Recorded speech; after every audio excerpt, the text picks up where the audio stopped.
Hello, here's a quick Tuesday tip for you. I keep being asked when I've shown my fabrics how I fold them because they're all neat and tidy usually. I have to confess at the moment they're a bit of a mess, so I need to clear it up. However, I said to a few of my group members that I'd do a Tuesday tutorial to show how I fold them. I'm using a new way of filming. I hope it works. I've got the camera at a different angle, hence seeing the legs.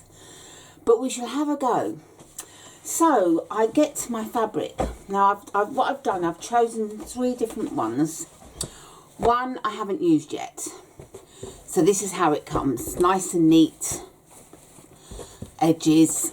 And it's the standard width fabric. It's cotton, quilted cotton. So it's the normal width that we have folded in half. And what I do is I get the fabric and I start at the top and I get my 6.5 by 24 inch ruler. You can have whichever width you like. Basically, if you've got shelves, my shelves allow for 3 lots of 6.5 inch wide fabric folds. So if yours only allows for, say, excuse me, 15 inches wide, then you need a 5 inch ruler really, and so on. But this is what works for me. So I start with just folding over a few inches at the top, just to get the start. And then I flip over, just pull to make sure it's nice and taut.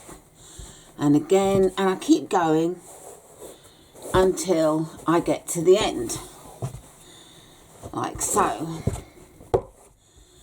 And then I've got my last little bit folded.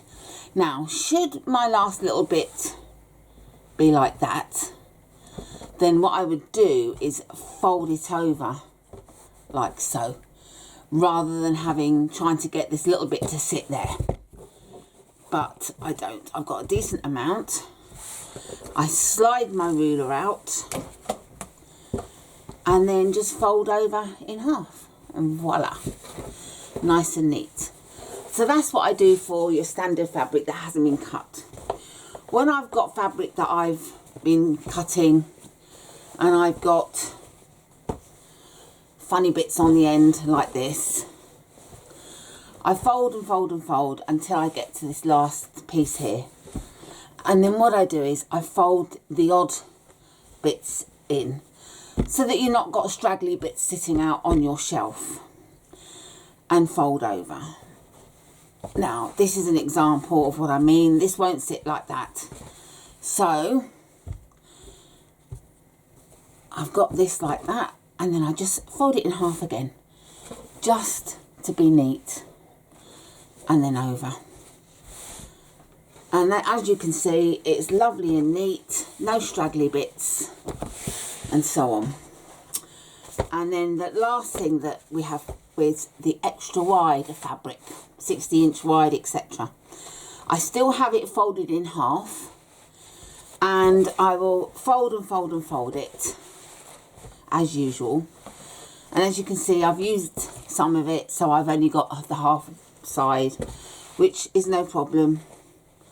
Fold it over like that, get rid of the raw edge, nice and neat.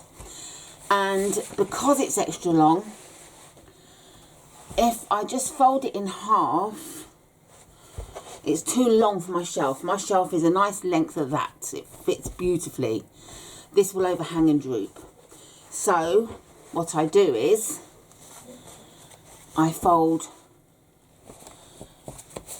just part of it in like that, then fold it in half, and I've got my neat edge sitting on the shelf looking like that, and it's folded into like 2.5. So that's how I fold my fabrics, and they're nice and neatly stacked. I tend to stack them in colours where I can. My cupboard's pretty full. And I have you know, like purples, pinks, reds, blues, etc. Then I have mixed, like multicolours, where they don't really belong anywhere. I tend to only use it for quilting cotton. I don't have other fabrics in there. My other fabrics are stored in boxes, in cupboards under the stairs, upstairs in the spare room, where I say to my hubby, can you go and find me whatever green fabrics I've got up there? And he'll run upstairs, bless him, because I can't.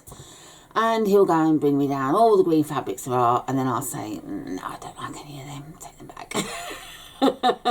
And he's ever so good, never moans, never grumbles, not within earshot anyway.